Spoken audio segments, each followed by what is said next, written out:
السلام علیکم، میں ہوں کامران خان اور آپ دیکھ رہے ہیں شو نیوز۔ چلتے ہیں آج کی اہم ترین خبر کی جانب، جو کہ کشمیر میں اس وقت جو ہے بلیک ٹاؤن کی صورتحال ہے اور اس وقت کریک ڈاؤن کیا جا رہا ہے انڈین آرمی کی جانب سے۔ کل بھی جو ہے جمعہ کی نماز کے بعد جب احتجاج کیا گیا کشمیری قیادت کی جانب سے، کشمیری عوام کی جانب سے، تو اس وقت بھی بھارتی جو ہے مظالم اپنے عروج پر تھے۔ وہاں پہ بھارتی فوج موجود تھی، بھارتی پولیس موجود تھی، جنہوں نے وہاں پہ ظلم و تشدد کی جو ہے ایک بہت بڑی داستان رقم کر چھوڑی ہے۔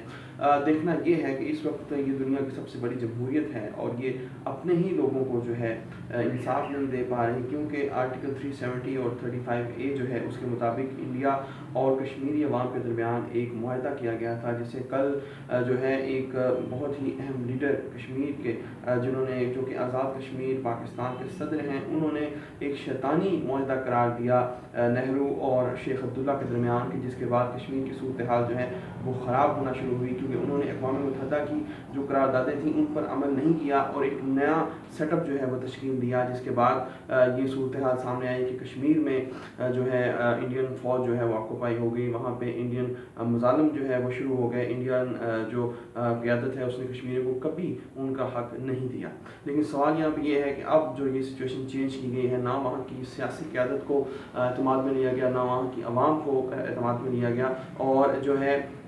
پورے زور کے ساتھ اور ایک ہی پارٹی نے جو ہے اس اپنے منصوبے پہ عمل کیا، اور اس منصوبے پہ عمل کرتے ہوئے کشمیری عوام کو تمام آئینی حقوق سے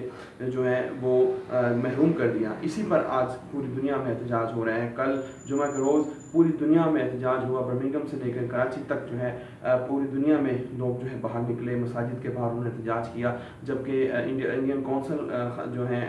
خانے، ان کے باہر بھی احتجاج کیا گیا برطانیہ میں، جبکہ ترکی سے بھی ایسی جو ہے رپورٹ سامنے کہ انقرہ میں لوگوں نے کشمیری عوام کے حقوق کے لیے احتجاج کیا، جبکہ چند روز پہلے ایرانی پارلیمنٹ نے ایک متفقہ قرارداد منظور کی ہے، جس میں کہ کشمیری عوام کے ساتھ اظہار یکجہتی کیا گیا ہے، کشمیریوں کے لیے حقوق مانگے گئے ہیں، آئینی حقوق مانگے گئے ہیں، اور مطالبہ کیا گیا ہے انڈین آرمی سے کہ وہ وہاں سے نکلے اور کشمیری عوام کو ان کا حق دے۔ آج وزیر خارجہ پاکستان شاہ محمود قریشی کا UN کے سیکرٹری جنرل سے رابطہ ہوگا، جس میں وہ ان کو تمام سے گزارشات پیش کریں گے، تمام سے ہسٹری ان کے ساتھ شیئر کریں گے کہ کس طریقے سے کشمیر پر ظلم ڈھائے گئے ہیں، کون سا جو ہے آئین کا جو آرٹیکل ہے وہ معطل کیا گیا انڈیا کی جانب سے، جس کے بعد کشمیریوں میں احساس محرومی بڑھ گیا ہے، اور جس کے بعد یہ خطرات بڑھتے جا رہے ہیں کہ جینوسائیڈ وہاں پہ ہونے جا رہا ہے، اور اگر یہ معاملات ایسے چلتے رہے، کشمیر میں روزگار لوگوں کا ختم ہو چکا ہے، اگر لوگوں کے پاس کوئی اس وقت روزگار کے ذرائع موجود نہیں ہیں، ان کے پاس اپنی آواز دنیا تک پہنچانے کے لیے انٹرنیٹ کی سہولتیں موجود نہیں ہیں، سوال اب یہ ہے کہ یہ کرفیو جو انڈین آرمی کی جانب سے نافذ کیا گیا ہے، یہ کتنے دن تک نافذ رہ سکتا ہے، اور کتنے دن انڈین آرمی جو ہے کشمیریوں کو ان کے حقوق سے محروم رکھ سکتی ہے۔ دیکھتے رہیے شو نیوز۔ کامران خان کو اجازت دیجیے۔ پاکستان زندہ باد۔